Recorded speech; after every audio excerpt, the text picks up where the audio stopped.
ভাব দেখিয়ে লাভ হবে কি? ভাঙা কুলোর চাল। ভেবে দেখো কি উপায়ে ধরবে তুমি দেশের দশের হাল। এই চরণটুকু আমি শুধুমাত্র তাদের উদ্দেশ্যেই লিখেছি যারা খুব বেশি শো অফ করে বেড়ায়, প্রয়োজনের অতিরিক্ত ভাব থাকে তাদের মধ্যে, পোশাক পরিচ্ছদ, ব্যবহার্য জিনিসপত্র সকল কিছুতে তাদের শৌখিনতা থাকে। কিছুটা সামঞ্জস্য থাকা উচিত দেশের সাথে, দেশের মানুষের সাথে। অতিরঞ্জিত কোনো কিছুই ভালো না।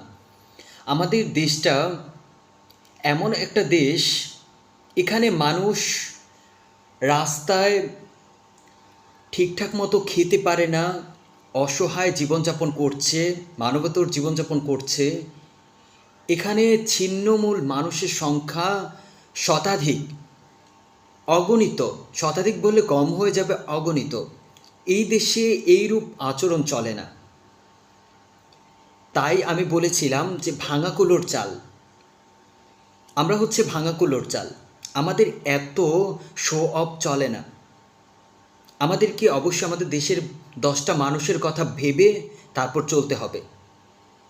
আমাদেরকে তাদেরকে এমনভাবে সহায়তা করতে হবে যেন তাদের এই যে একটা শ্রেণী, এই যে ছিন্নমূল মানুষের একটা শ্রেণী, সেটা যেন মুছে যায়। তারা যেন একটু ঠাঁই খুঁজে পায়, তারা যেন তাদের নিত্যদিনের যে অন্নটা আছে সেটা যেন খেতে পারে। সেটাই একটু ভাবনা চিন্তা করেন আপনারা যারা এই যে দামি দামি পোশাক পরে বেড়ান, তা আবার মিডিয়ায় প্রচার করে বেড়ান।